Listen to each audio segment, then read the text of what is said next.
Section 3. The battle turns. Sorry to stop the flow of action yet again so soon after the recap, but I have to comment on this turn as it is, in my opinion, one of the deciding turns, if not the deciding turn of this entire engagement. It is worth noting that in this turn I take no casualties. My forces, however, exhaust most of their anti-tank capability in a time span of about 1 minute. Let's just remember that this is a recon company. It does not have too many anti-tank weapons at its disposal. It does not possess ATGMs. Yet, my men by the end of this battle will have missed around 15 to 20 shots with their RPGs. So just a few minutes ago, as I have mentioned, everything was going according to plan. In 2 or 3 minutes, I realized that my initial assumption was wrong about the enemy advance point, and now I have exhausted almost all of my anti-tank capability. I still have the RPG team, which I have moved to the bridge, as indicated on the map. At the time, this gave me a glimmer of hope to win this battle by ambushing the vehicles crossing the bridge. But now, let's move on to the fun stuff. If you're familiar with British Commonwealth military history, the term Mad Minute in connection with Lee Enfield rifles will surely ring a bell. Well, enjoy my Mad Minute, except with RPGs.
Finally, the squad on the riverbank orders one of its RPG gunners to end this nonsense with the BTR.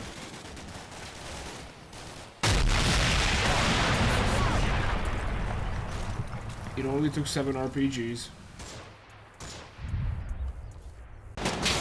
Even more RPG action.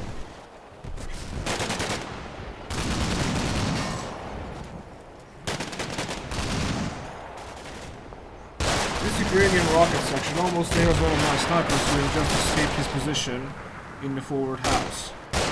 If he would have stayed there for 10 seconds longer, he would have probably died.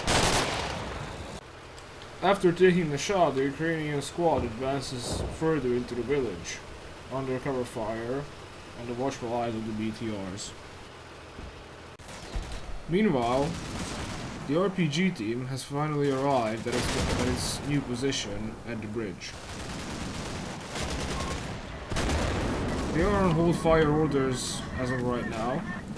I am waiting for enemy armor to reach the high-rise building at the bridge. The same orders apply to the AGS team. So far they've expended about 2/3 of their ammunition, and they are now on hold fire orders until the enemy breaches into the village. The following turn is rather uneventful, with the company commander's squad moving into position near the ford to provide suppressing fire onto Ukrainians possibly advancing into the village from the tree line. The relative calm is soon broken by the dreaded sound of a helicopter gunship closing in on the village.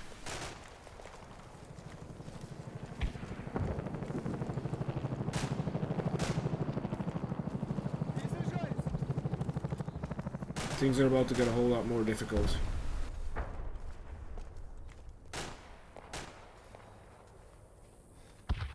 It is also worth noting that the mission designer did provide me with a man pad. The only issue is that he only provided one man with the tube.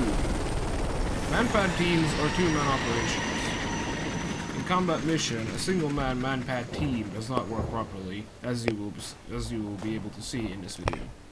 So please, mission designers, try to give us the full teams. In the next turn, a Ukrainian BTR is spotted advancing into the village. One of my men tries to engage it with an RPG-26.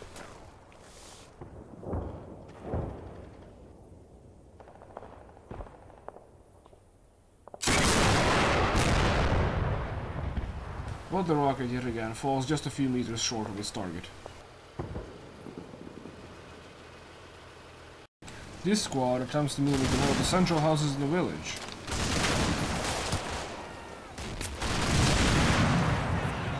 But just as they cross the wall, they are immediately hit by an RPG. Two men are dead, and another one is wounded, and the rest of the squad is shell-shocked on the ground.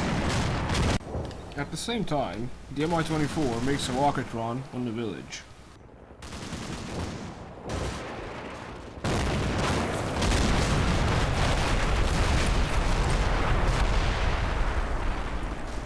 Miraculously, no one is injured or killed.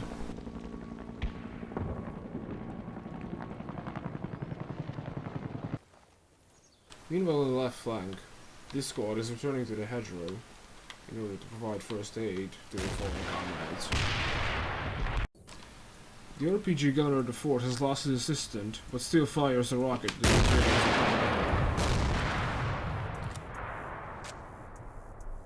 the Hind launches an ATGM at something, but the ATGM impacts the trees near a building. At the village, the Ukrainians make a push. Infantry is advancing, supported by the BTRs on the road.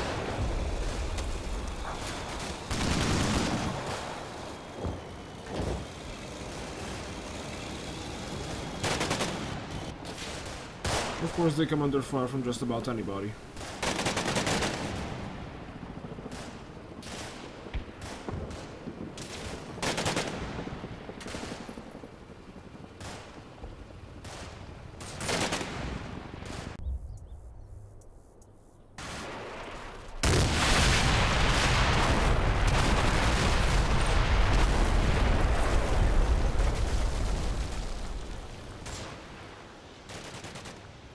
One more of the Heinz attack runs hits the village, this time injuring the RPG team and several people in the village itself.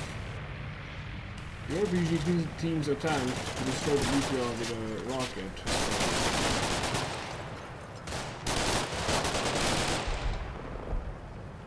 fighting is now going on for the village itself. The Heinz next attack run tears the RPG team to shreds.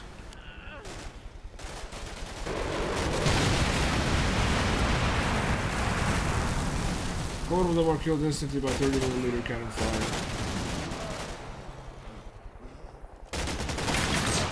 Meanwhile, fighting for the city continues. Heavy suppression in the high-rise building.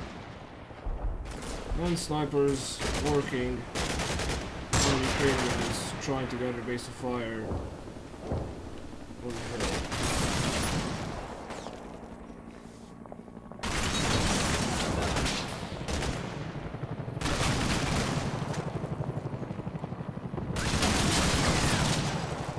The batterer squad, which retrieved an RPG shot, is now moved into this building.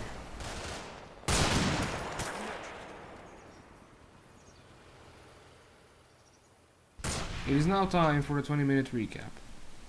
In the last 10 minutes, we have sustained quite a few casualties, have spent or lost most of our AT weapons, and have come under fire from a helicopter gunship. The enemy is now clearing out the village with infantry and vehicles. My forces in the village do not stand a chance, since they have already taken significant casualties. They also cannot retreat, because the enemy has a line of sight on the highway and the bridge itself. These men are doomed. At this point in the battle, I am still clinging on to the possibility of holding the enemy back by deterrence alone. In the next few minutes, I will move my man back from the fort to the farms on the south bank of the river, as indicated on the map. I was hoping that BTR will not attempt to push through the bridge, or at least won't attempt it in time out of fear of ambushes. Even if he did make it through, with the remaining infantry's few rockets, I could still technically destroy the APCs. And after that, eliminating the Ukrainian infantry would be a cakewalk.